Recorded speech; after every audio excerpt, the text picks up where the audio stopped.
Well, here's a few news articles that I thought were interesting. This one is the newest and probably the most important. Quantum computing is still a under development technology. It cannot yet do anything of any direct importance, but because quantum qubits, which replace bits, interact in strange ways, they can carry much more information than a bit, and performing a transformation on them does much more computation than a normal bit flip sort of computation. So once we get high quality quantum qubits, we can do certain calculations much, much faster, and it will in particular break all current schemes of public key encryption. And one of the many problems that's holding this back, as quantum computing is very new, is that the qubits are too noisy. They're not accurate enough, but now 3 separate groups today have published reports that they have found ways to get more than 99% accuracy in quantum qubits. And that means when the accuracy gets above 99%, then they can employ error correcting procedures to fix the remaining errors and get the accuracy good enough to really do real work. And so they explain it, and the main technique described here uses nuclei. So you have 2 nuclei in a semiconductor. You have a doping material, and in the nuclei there is a spin, and the 2 nuclei are extremely isolated from the rest of the world. That's the point of atomic nuclei. They're very separated from other nuclei and other interference.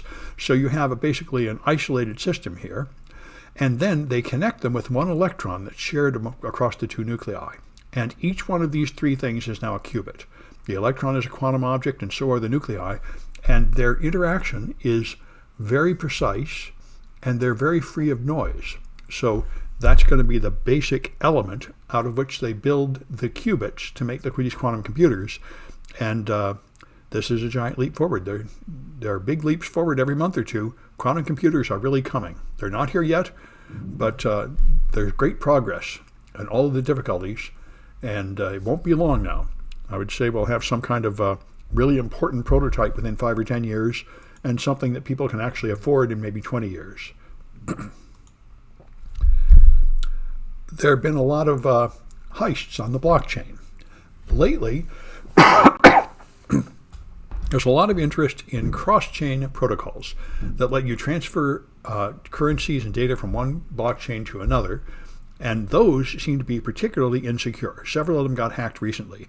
And so, in a couple of times, hackers steal the money, and then they put messages on the blockchain offering to give it back if you keep a percentage as a tip or other consideration. The most extreme one was a few months ago where someone stole $600 million and then just gave it back. So the amount of money going into blockchain projects that people throw around like it means nothing is just unbelievable. And this stuff is new and rapidly changing, and nothing they're using is better than what I'd call an early beta version of quality. It is incredible that there are $2 trillion of valuation invested in products that are so badly written.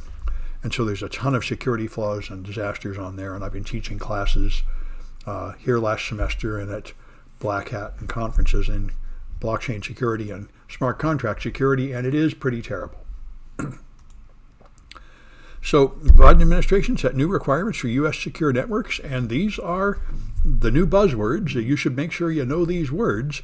What he says is networks that handle secure government data should have these requirements: multi-factor authentication, which you probably know about, strong encryption, and zero trust architecture. Zero trust architecture is where you do not assume that there is a security perimeter and everybody inside your perimeter is clean and trustworthy, which is the very old model from 20 years ago. Instead, you assume that every device on your network, every customer, every server has a possibility of being malicious. It might be infected, that person might have turned bad on you, and so rather than just looking at the source of signal and deciding to trust it based on the source, you have to use other verifications to check to see if the signal you're getting is reasonably trustworthy. And you have a score, and you never just implicitly trust anybody. That's why they call it zero trust. It's a fairly new concept, and people are rolling out techniques of implementing it. But it's very close to what we're going to talk about tonight to secure the web. This is what you need. So anyway, you should know about that. And the Build Back Better bill, the giant Democratic bill to fund many things that apparently is never going to pass and did not pass and got cut many times. One of the many things that got cut out of it was funding United States research in quantum computing. And the author of this article is very upset and thinks that we are losing ground to China. I don't know if this specific accusation is correct, but I think it absolutely is correct that over the last 4 or maybe 10 years, the United States is basically in a state of some sort of low-level civil war, and most of our government energy is spent fighting other Americans. We're fighting among ourselves while our competitors and enemies charge forward. Like China is not fighting among themselves, they're unified. And so it's a bad thing. Of course, I'm not the first person to mention this, of course. It would be a whole lot better if we Americans would decide we're all on the same team and work together. But we seem to be just sinking deeper and deeper into fighting among ourselves. And it's not healthy. And at some point, if we keep this up, our enemies will decide that we're weak enough and attack us, I would think. But they'll certainly start by competing with us in the marketplace. Anyway,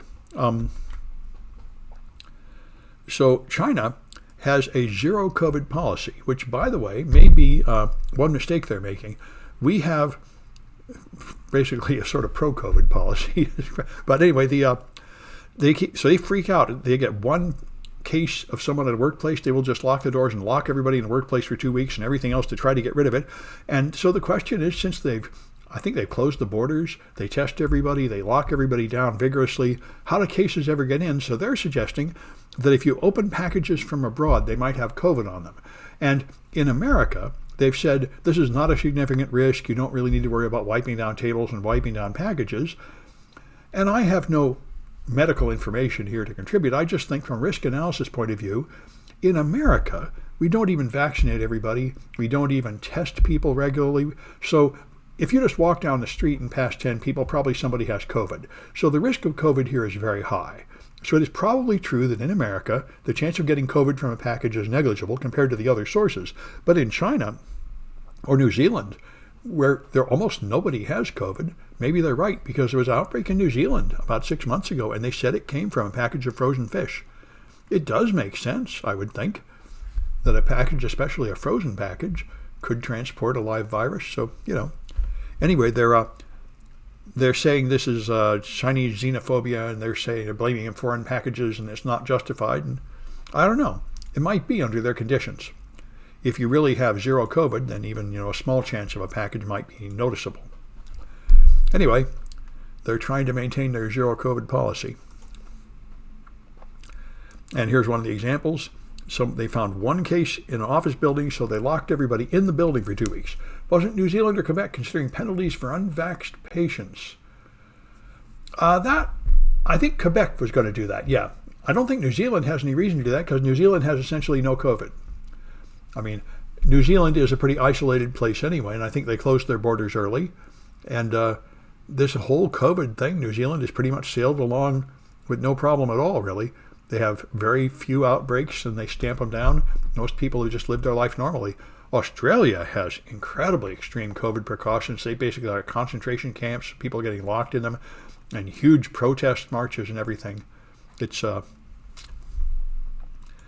over the world, people are trying all sorts of different techniques with varying degrees of compliance. Anyway, it's 10 minutes after. I'm going to stop this and move on to the official stuff.